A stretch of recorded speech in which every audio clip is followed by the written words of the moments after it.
Everyone, तो इस video में हम वही पॉलीसेकेराइड्स को कंटिन्यूशन डिस्कस करेंगे। जैसे हमने पॉलीसेकेराइड्स में हमने ये पढ़ा था स्ट्रक्चरल और स्टोरेज। हमने स्ट्रक्चरल नेक्स्ट लास्ट वीडियो में स्ट्रक्चरल खत्म कर लिया, सेलुलोज काइटिन हमने खत्म कर लिया था।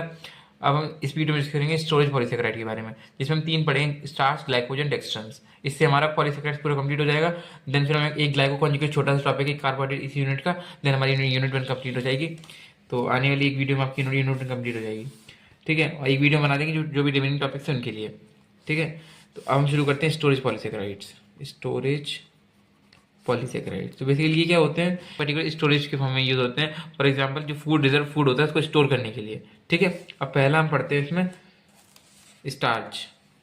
स्टार्च क्या होता है? प्लांट्स में रिजर्व फूड होता है, प्लांट्स में रिजर्व फूड होता है, ठीक है। ये क्या होता है? एक साइटोप्लाज्म में प्रेजेंट होता है, साइटोप्लाज्म में होता है, साइटोप्लाज्म में as insoluble granules, insoluble granules. और जो स्टार्च है, जो पॉलीसेकेराइड्स, ये दो चीज़ों का मिक्सचर है, अल्फा अमाइलोज, अल्फा अमाइलोज और अमाइलोपेक्टिन, अमाइलोपेक्टिन, ठीक है। जिसमें से आपकी जो अल्फा अमाइलोज है, ये क्या है? ये एक लीनियर मॉलिक्यूल है, ये एक लीनियर मॉलिक्यूल है। अल्फा डी ग्लूकोज का पॉलीमर है, अल्फा डी ग्लूकोज से बना हुआ है। लिंकेज है इसमें 1,4, ठीक है। और ये हमारे पैक्टिन क्या है? ये एक ब्रांच मॉलिक्यूल है, ब्रांच मॉलिक्यूल है। ये भी अल्फा डी ग्लूकोज से बना हुआ है, अल्फा डी ग्लूकोज से बना हुआ है। और क्या है? ग्लूकोज का हमने एक और पढ़ा था स्ट्रक्चर में, सेल्यूलोज, बट वो अनब्रांच था, ये ब्रांच्ड है, ठीक है। और क्या है इसमें जो ब्रांचेस हैं, ब्रांचेस हैं इसमें 1,6 मॉलिक्यूल है। It is the largest biomolecule, ठीक है। ये नोट बना के लिख सकते हो कहीं भी, स्टार बना के, ठीक है। अब हम दोनों का पहले 1 बाय 1 स्ट्रक्चर डिस्कस करते हैं। अल्फा माइलोज, अल्फा माइलोज का स्ट्रक्चर डिस्कस करेंगे। कैसे करेंगे? इसमें क्या होता है? आपके 2 अल्फा डी ग्लूकोज होते हैं, लीनियर है, 1,4 लिंकेज होगी, सिंपल बनाओ, ग्लूकोज का वाले स्ट्रक्चर बनाओ, 2 ग्लूकोज बनाओ, सिंपल। ये कौन से बना रहे हैं? अल्फा अल्फा ग्रुप बन रहा है क्योंकि OH नीचे है, ठीक है।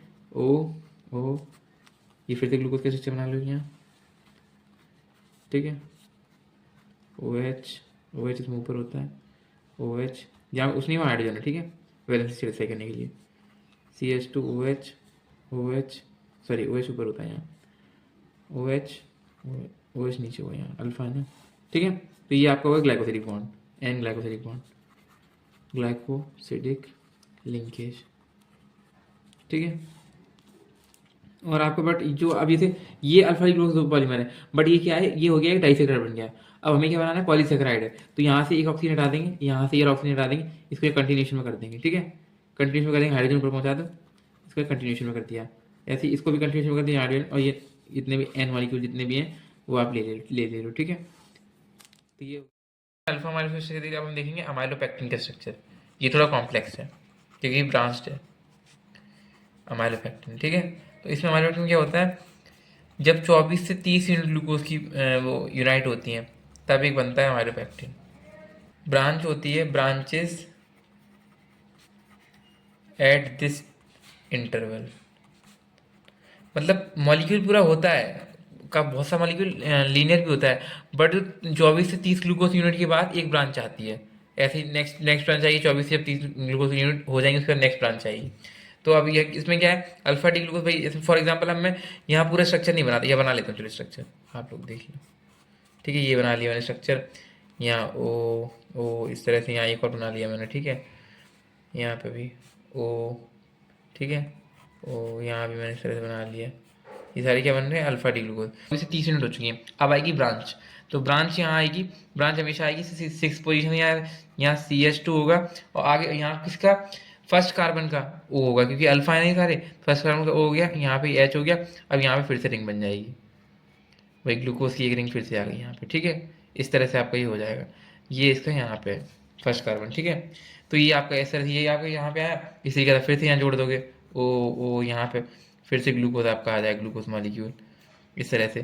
तो यहाँ पे आप ये तो अब आपको ये तो बताइए कहाँ OH आता है, कहाँ क्या आता है। जैसे यहाँ CH2OH आता है, यहाँ आपका H आता है, यहाँ एक कंटिन्यूशन में होता है कि पॉलीसेकेराइड है, यहाँ OH आता है, यहाँ OH आता है, इस तरीके से यहाँ भी आपका OH आता है, यहाँ OH आता है, यहाँ CH2OH आता है, ठीक है। यहाँ आपका ओ एच आता है, यहाँ ओ एच आता है, ये अल्फ़ा है तो यहाँ पे इस तरह से पॉलीसेकेराइड है। ठीक है, तो इस तरह से ये हो जाएगा।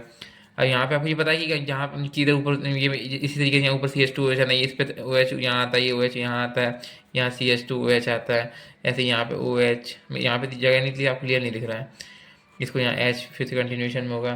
ठीक है, यहाँ C H two O H यहाँ, इसलिए तो इससे 24 से 30 ग्लूकोज यूनिट और हो जाएंगी। फिर से एक ब्रांच आएगी सिक्स पोजीशन पे 6 कार्बन से अटैच होगा first carbon alpha alpha D glucose का, फिर से ब्रांचिंग हो जाएगी। ठीक है, अल्फा माइलोज में एक ही लिंकेज थी, 1,4 थी। यहाँ आपकी ये वाली लिंकेज है जो आपकी ये वाली, ये यहाँ हो गई आपकी 1,6 लिंकेज। ठीक है, ब्रांच पॉइंट पे, और ये आपकी 1,4 लिंकेज है। अमाइलोपेक्टिन में 2 लिंकेज पाई, 1,6 और 1,4 दोनों पाई जाती है। स्टार्च यही है, mixture of alpha amylose and amylopectin. तो यही मैंने आपको बता दी, दोनों की स्ट्रक्चर बता दी थी, इनका मिक्सचर होता है स्टार्च। नेक्स्ट हम सेकंड पढ़ना है ग्लाइकोजन। ठीक है, नेक्स्ट में पढ़ना है ग्लाइकोजन। ग्लाइकोजन क्या है? एनिमल्स में रिजर्व फूड मटेरियल है, एनिमल्स में रिजर्व फूड है।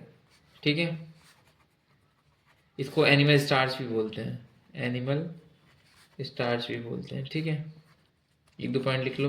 मोर कंसंट्रेशन इन लिवर, इसका मुझे मोर स्टोरी वही होता है, more concentration in liver and skeletal muscles. ठीक है, और क्या है, सम पॉलीमराइजेशन एज अमाइलोपेक्टिन भी होता है, सेम पॉलीमराइजेशन होता है एज अमाइलोपेक्टिन। तो इसका डिस्कस करने की जरूरत नहीं है, अमाइलोपेक्टिन की तरह इसका पॉलीमराइजेशन होता है अमाइलोपेक्टिन। ठीक है, ब्रांचिंग का थोड़ा डिफरेंट है, सेम अमाइलोपेक्टिन की तरह होता है, ये ब्रांच पॉलीसेकेराइड है, सेम अमाइलोपेक्टिन की तरह ब्रांचिंग। वहाँ जैसे 24 से 30 ग्लूकोज यूनिट के बाद ब्रांचिंग होती है, यहाँ होती है 8 से 14 ग्लूकोज यूनिट के बाद ब्रांचिंग। ठीक है, समझ में आ गया। अब जैसे फास्टिंग के टाइम या स्टार्वेशन के टाइम क्या होता है, यही आपका जो ग्लाइकोजन है, जो रिजर्व है आपकी बॉडी में, यही टूटता है ग्लूकोज में। इसको बोलते हैं gluconeogenesis, formation of glucose from glycogen, और या ग्लाइकोजिनोलाइसिस भी बोलते हैं, ग्लाइकोजन का ब्रेकडाउन। ठीक है, तो इस तरह हमारा ग्लाइकोजन भी हो गया। अब हम लास्ट स्टोरेज पॉलीसेकेराइड पढ़ रहे हैं, दैट इज डेक्स्ट्रम्स। ठीक है, तो रिएक्शंस क्या है, बैक्टीरिया में रिजर्व फूड है, बैक्टीरिया का रिजर्व फूड